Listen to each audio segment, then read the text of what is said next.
La FRCA, le GDS, l'ARP et le CIRAD vous présentent Terre d'ici, spécial Rita Animal. C'est une volonté des 3 réseaux d'innovation et de transfert agricole, et en particulier celle du Rita Animal. Les rencontres agrofertiles se déroulent cette année au lycée agricole de Saint-Joseph pour les professionnels de l'agriculture, une journée technique qui permet de partager les avancées et les innovations en élevage. Cette année, pour la première fois, on fait une journée élevage avec 9 villages thématiques, donc qui vont de la santé animale à l'environnement, en passant par la gestion des prairies, l'alimentation, la gestion des biomasses, les vecteurs en élevage, enfin toute une panel en fait représentative de toutes les problématiques et de toutes les solutions qu'on peut avoir en élevage, avec plus de 20 structures qui sont mobilisées sur cette journée et une 60aine d'animateurs d'ateliers. Exemple ici où les techniciens de la Chambre d'agriculture présentent Boviclick, un logiciel qui permet à l'éleveur de gérer d'un seul clic toute la partie administrative de son cheptel. Avant, si vous voulez, il y avait le modèle papier. L'éleveur était soit obligé de le poster, soit se déplacer pour le mettre dans une boîte aux lettres au niveau des antennes de la chambre.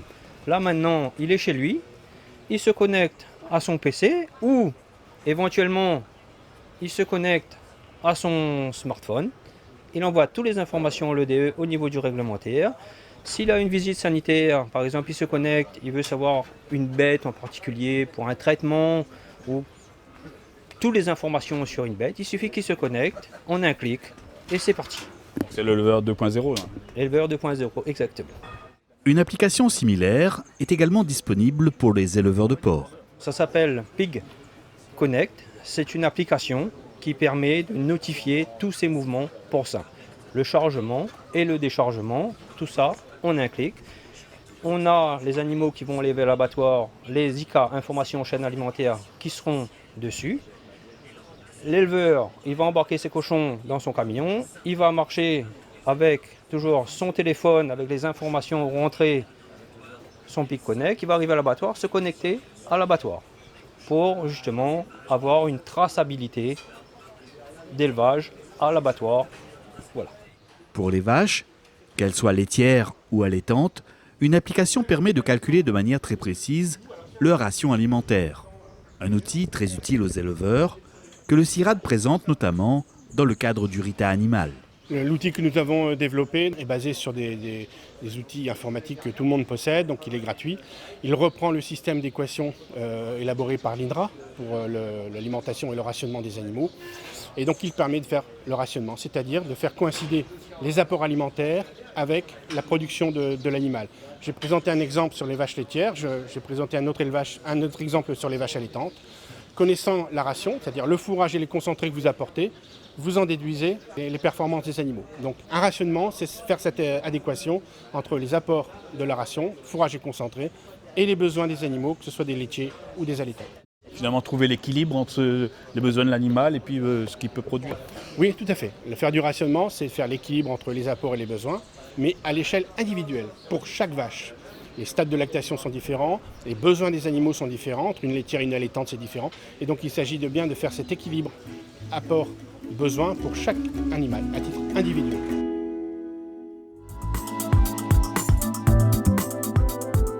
Implanté au cœur du lycée agricole de Saint-Joseph, c'est un véritable village de la connaissance qui ouvre ses portes aux professionnels de l'élevage. Une journée d'information à l'occasion de ces rencontres agrofertiles qui s'inscrit dans le cadre du Rita Animal, le réseau d'innovation et de transfert agricole. C'est une journée pour leur montrer où on en est au niveau de la recherche, sur les thématiques sur lesquelles on travaille, les avancées qu'il y a, les innovations, les nouveaux outils qui sortent aussi. Donc c'est notamment le cas sur tout ce qui va être pilotage des prairies et gestion des fourrages. Et leur montrer qu'on a déjà des réponses donc, sur les thématiques qui avaient été soumises au niveau des RITA, sur le sanitaire et sur l'alimentaire. À l'exemple de l'ARP, l'association réunionnaise de pastoralisme, qui présente ici une application qui permet à l'éleveur de réaliser un bilan fourrager. Premièrement, prendre l'inventaire du troupeau, avoir les effectifs chez l'éleveur, savoir cet inventaire combien il consomme, donc combien il consomme de tonnes en matière sèche, en ensilage, en paille, en foin.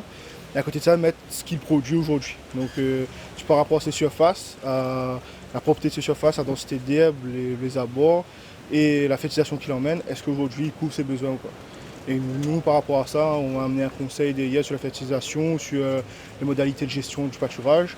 Et donc on va conseiller l'éleveur soit d'augmenter son cheptel, ou soit de réduire son cheptel, soit d'améliorer sa fertilisation pour que l'éleveur soit autonome et qu'économiquement ils achètent le moins possible. Préparant actuellement un BEP agricole, Benjamin Damour aimerait devenir plus tard éleveur laitier. Cette journée est pour lui une belle occasion de s'informer sur les techniques du métier. Ce qui est intéressant à voir, c'est que si je fais du lait, donc 25 litres, voire plus, ma marge de 4 € passe presque à 12 €. Donc en gros, en passant du simple au double en litrage, de 15 à 30 litres, je multiplie presque ma marge par 3. C'est ça qui est important. Et ça, c'est grâce à quoi? Grâce au prix du litre de lait, qui est quand même bien rémunéré à La Réunion. C'est important, oui, pour apprendre et comprendre le métier d'éleveur. Aujourd'hui, ce type de journée comme ça, comment vous trouvez ça intéressant? C'est intéressant, ça permet de s'enrichir et d'apprendre des choses. Passionné d'apiculture, Jacques Vergoz, lui, profite de ces rencontres agrofertiles pour bien comprendre comment mieux lutter contre le varroa, ce parasite de l'abeille. Oui, je suis toujours à l'affût des informations nouvelles et puis comme je m'intéresse à l'apiculture en tant qu'amateur, voilà, je suis là pour ça. Maintenant qu'on connaît un peu mieux le varroa depuis qu'il est arrivé 2 ans, on peut maintenant plus facilement conseiller les apiculteurs en fonction des mielés visés. C'est-à-dire, on part du principe qu'il y a 3 principales mielés à La Réunion: bérose, litchi, forêt ou toute fleur, donc 4 mais forêt ou toute fleur. Et en fonction de ces mielés-là, l'apiculteur va traiter à une période bien précise. Et aujourd'hui, avec les 2 traitements qui marchent le mieux, on pourra leur proposer un calendrier avec une période précise en alternant les 2 produits qui marchent le mieux, donc pour que les ruches soient prêtes quand la mielée démarre. L'idée c'est ça, c'est que le niveau d'infestation soit le plus bas possible quand la mielée démarre, et c'est comme ça que la production de miel sera meilleure. Ce type de journée là, de rencontre agrofertile, là, ça c'est pour vous, professionnels, c'est important? C'est toujours important, c'est toujours enrichissant. Ouais. Voilà. Comme je viens de faire une formation il y a 15 jours avec le GDS, donc je suis venu par curiosité, mais on apprend toujours.